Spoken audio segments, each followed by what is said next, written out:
बिस्मिल्लाहिर्रहमानिर्रहीम। अस्सलाम व्यूअर्स, आप देख रहे हैं अपना यूट्यूब चैनल हज़ारा कुकिंग पॉइंट और हम फिर आज आपकी खिदमत में हाजिर हुए हैं एक न्यू रेसिपी के साथ जो बनेगी कुछ आपके स्टाइल से और कुछ हमारे स्टाइल से।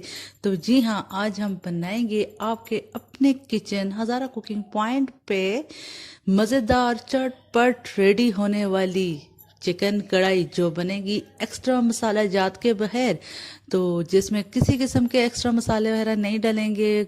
बहुत ही घर के किचन में जो इंग्रेडिएंट अवेलेबल होते हैं उनसे बनाएंगे। तो जिसके लिए जल्दी से हम आ चुके हैं अपने किचन में और मैंने अपनी कढ़ाई अपने चूल्हे पे रखी और साथ में ढाई बड़ा चम्मच जो है ऑयल का ऐड कर दिया है। और इसको थोड़ा सा गर्म होने पे मैंने एक बड़े साइज की प्याज बिल्कुल बारीक लंबी काट दी थी और साथ में आधी चम्मच नमक और एक चम्मच जीरा ऐड कर दिया है। और आप जैसा कि जानते हैं नमक ऐड करने की रीज़न यही होती है कि प्याज बड़ा जल्दी फ्राई हो जाता है। तो यहाँ पे प्याज को हमने लाइट ब्राउन करना है। तो ज़्यादातर कढ़ाई अक्सर प्याज के बगैर भी बनती है, बट हम आपको प्याज के साथ बनाना सिखाएंगे कढ़ाई, क्योंकि इसमें हम एक्स्ट्रा मसाले वगैरह नहीं डालेंगे, इसलिए प्याज डालना मस्ट है इस कढ़ाई में। तो यहाँ पे हमने कोई गरम मसाले नहीं ऐड किए, जस्ट ज़ीरा ऐड किया था एक खाने का चम्मच। और यहाँ पे हमारा प्याज तकरीबन लाइट ब्राउन हो गया है। तो यहाँ पे मैंने लहसुन, अदरक, लाल मिर्च साबुत और हरी मिर्च और खुश्क धनिया का ग्राइंडर में मसाला बनाया था, जो कि 2 से 3 चम्मच बनता था। मिर्ची जो लाल थी वो 6 थी और हरी मिर्च 4 थी और लहसुन, अदरक और खुश्क धनिया आपने अपनी मर्जी से डालना। वो फ्राई करते ही मैंने 6 से 7 टमाटर नॉर्मल साइज के बड़े बड़े काट के ऐड कर दिया और साथ आधी चम्मच हल्दी ऐड की और इस मसाले को अच्छे से मिक्स करके बाद मैंने डाँप दिया।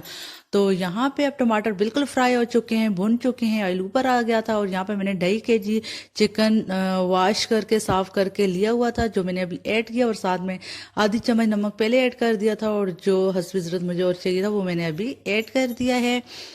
तो यहाँ पे चिकन अच्छे से मिक्स करने के बाद मैंने डाँप दिया, जो कि 7 to 10 मिनट के लिए। तो जी हाँ, 7 to 10 मिनट हो चुके हैं। माशाल्लाह से मेरी चिकन कढ़ाई बिल्कुल रेडी हो चुकी है, इसका ऑयल ऊपर आ चुका है, चिकन अच्छे से पक चुका है। मैंने मीडियम आंच पे चिकन को 10 मिनट के लिए अपने मसाला जो टमाटर मसाला कढ़ी बनाया था उसके अंदर मैंने सही से भुना है। तो एंड पे मैंने यहाँ पे हरी मिर्च और हरी धनिया छोटी छोटी काट के और अपने कुछ लंबी हरी मिर्च काट के ऐड कर दी हैं। तो यहाँ पे आप देख सकते हैं चटपट विदाउट एनी मसाला कढ़ाई हमारी रेडी हो चुकी है।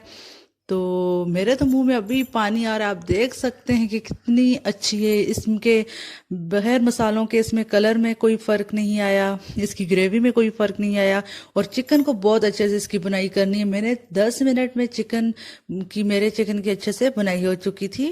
तो आज के लिए मुझे इजाज़त दीजिए। अल्लाह हाफ़िज़।